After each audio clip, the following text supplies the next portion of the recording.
নমস্কাৰ গ্ৰহণ কৰিব। আজি মই ভিডিঅ'টোত আলোচনা কৰিম গুণোৎসৱৰ পেকেটিং সম্পৰ্কে।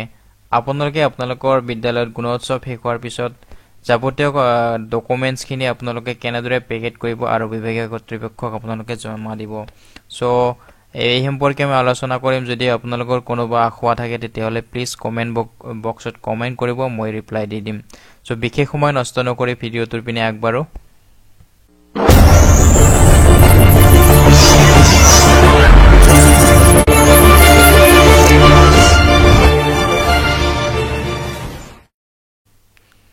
আপোনালোকে দেখিছে দুখন খাম।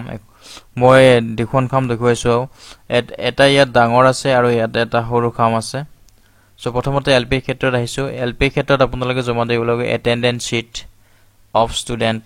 এটেন্ডেন্স শীট অফ ষ্টুডেন্ট আপোনালোকে এটা খামত সেপাৰেটলি জমা দিব লাগিব, এটা খামত ভৰাই দিব লাগিব। এটেন্ডেন্স শীট আপোনালোকে লিখি ৰাখিব ভিডিঅ'টো পজ কৰি। এটেন্ডেন্স শীট এটা খামত।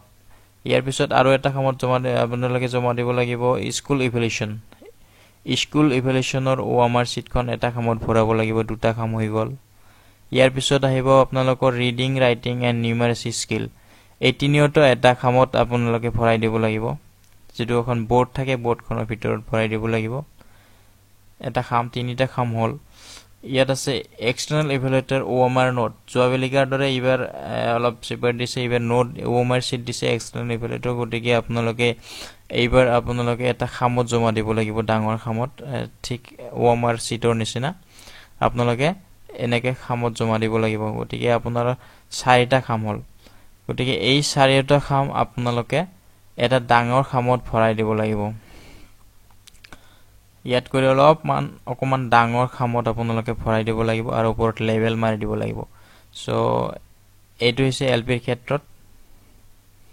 এইখিনি হ'ল এলপিৰ ক্ষেত্ৰত।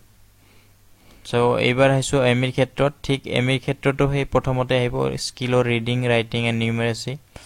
এইখিনি হ'ব ক্লাছ 6ৰ পৰা 9লৈকে। যদি হাই স্কুল আছে যিবিলাকৰ এটা পেকেটত যাব। এইখিনিও ক্লাছ 6ৰ পৰা 9লৈকে যদি হাই স্কুল আছে তেতিয়াহ'লে এটা পেকেটত। যদি এমই থাকে ক্লাছ 6ৰ পৰা 8লৈকে এটা পেকেটত হ'ব। সেপাৰেট কৰি ৰাখিব, এটা পেকেটত হ'ব। স্কিলৰ 9লৈকে এটা পেকেটত, এটা খামত ভৰাব। এটা খাম হৈ গ'ল। তাৰপিছত স্কুল ইভ্যালুয়েশনৰ ওএমআৰ শীট।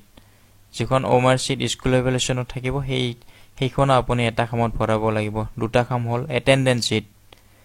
এটেন্ডেন্স শীটখনো আপুনি এটা খামত ভৰাই দিব লাগিব। Attendance sheet up to class 6 up to 9লৈকে যদি হাই স্কুল থাকে। External evaluator OMR note. External evaluator OMR নোটখনো আপুনি এটা খামত ভৰাই দিব লাগিব।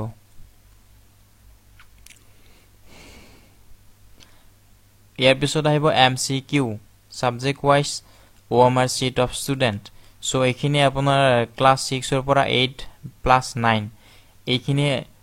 এইখিনি থাকিব আৰু এইখিনি আপুনি সেপাৰেট কৰি ক্লাছবিলাক আপুনি এটা খামত ভৰাই দিব লাগিব। অৱশ্যে ষ্টুডেন্ট বেছি থাকিলে পেকেটটো ডাঙৰ হ'ব। ডাঙৰ হ'লে কথা নাই, আপুনি গোটেইবিলাক এটা পেকেটত ভৰাব লাগিব। সেপাৰেট কৰি এটা খামৰ ভিতৰতে ক্লাছ ওয়াইজ সেপাৰেটকে কাগজ বা আপুনি ডাঙৰ এটা ভিতৰত কাগজ ভৰাইও দিব পাৰে। তেনেকে আপুনি সেপাৰেট কৰি এটা খামত ভৰাই দিব। ইয়াৰ পিছত আহিব আপোনাৰ এমিৰ ক্ষেত্ৰত আনইউজ। আনইউজখিনি ইয়াত নাথাকে। আনইউজখিনি এটা বেলেগকে সেপাৰেটকে পেকেট হ'ব। বেলেগ সেপাৰেটকে পেকেট হ'ব এমিৰ ক্ষেত্ৰত। আপুনি যিখিনি পেকেট কৰিলে সেই আটাইখিনি খাম আপুনি লগাই আপুনি ডাঙৰ এটা খামত ভৰাই দিব লাগিব। ইউপিৰ ক্ষেত্ৰত খাম লাগিব। এমচিকিউৰ কাৰণে এটা খাম, এক্সটাৰ্নেল ইভ্যালুয়েটৰ এটা, এটেন্ডেন্সৰ কাৰণে এটা 3টা, স্কুল ইভ্যালুয়েশনৰ কাৰণে এটা 4টা, সেপাৰেট এমচিকিউৰ কাৰণে ষ্টুডেন্ট এমচিকিউৰ কাৰণে এটা, টোটাল 5টা খাম লাগিব।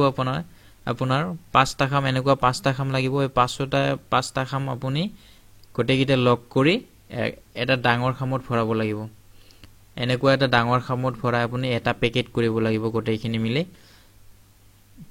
আৰু যখন আপোনাৰ আনইউজ আছে সেই আনইউজখিনিও যদি থাকে সেই আনইউজ কোনে আপুনি এখন খামত ভৰাই ওপৰত লেবেল লগাই দিব লাগিব আনইউজ বুলি সো আপোনাৰ ইউপিৰ ক্ষেত্ৰত দুটা পেকেট হ'ব এটা ইউজ এটা আনইউজ ইউজৰ ক্ষেত্ৰত গোটেইখিনি থাকিব সো এই এলপিৰ ক্ষেত্ৰত এটা পেকেট এমিৰ ক্ষেত্ৰত দুটা পেকেট ভিডিওটো চোৱাৰ বাবে থ্যাংক ইউ সাবস্ক্ৰাইব কৰক আৰু নোটিফিকেশ্যনৰ বাবে বেল আইকনটো অন কৰি চেক কৰক